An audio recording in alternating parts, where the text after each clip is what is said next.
ബഹാവുദ്ദീൻ നദവി ഉസ്താദ് പറഞ്ഞ കാര്യം തെറ്റിദ്ധരിപ്പിച്ചുകൊണ്ടാണ് ചിലർ പ്രചരിപ്പിച്ചുകൊണ്ടിരിക്കുന്നത്.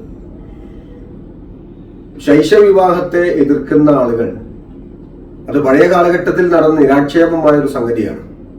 എന്നാൽ പുതിയ കാലഘട്ടത്തിലും അത് നടന്നിട്ടുണ്ട്. 20-ാം നൂറ്റാണ്ടിൽ പോലും നടന്നു. അതിനുദാഹരണമാണ് EMS നമ്പൂതിരിപ്പാടിന്റെ മാതാവിനെ കല്യാണം ചെയ്തയച്ചത് 11-ാമത്തെ വയസ്സിലാണ്. അതൊരു ചരിത്രത്തിന്റെ ഉദ്ധരണിയാണ്, ചരിത്രത്തിന്റെ പിൻബലത്തിലാണ്.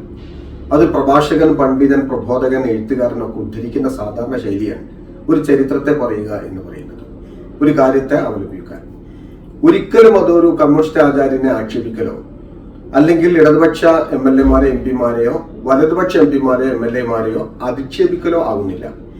പിന്നെ ബഹുഭാര്യത്വത്തെ സംബന്ധിച്ചുകൊണ്ട് അദ്ദേഹം പരാമർശിച്ച കാര്യം, ഇന്ന് നമ്മുടെ ഇടയിൽ ചിലർ വിമർശകരായി വരുന്ന ആളുകൾ പലരും, അവരിൽ മതേതര വിശ്വാസികളുണ്ട്, ജനപ്രതിനിധികളുണ്ട്, മന്ത്രിമാരുണ്ട്, MLA-മാരുണ്ട്, MP-മാരുണ്ട്.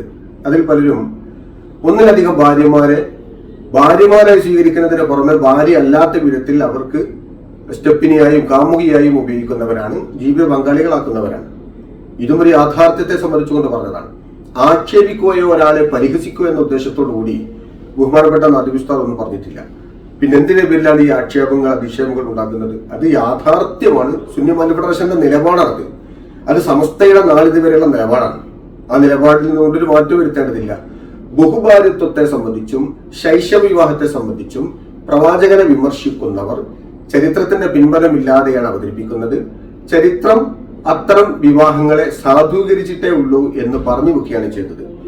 ബഹുഭാര്യത്വത്തെ സംബന്ധിച്ചുകൊണ്ട് ഇസ്ലാമിന്റെ കാഴ്ചപ്പാട് പറയുമ്പോൾ ഒരു പണ്ഡിതന് നബി സല്ലല്ലാഹു അലൈഹി വസല്ലം അങ്ങനെ കാഴ്ചപ്പാടുകൾ പറയുമ്പോൾ വിമർശിക്കുന്നവർ കാണിക്കുന്ന കാപട്യത്തെ സംബന്ധിച്ചുകൊണ്ട് പറയേണ്ടി വരും.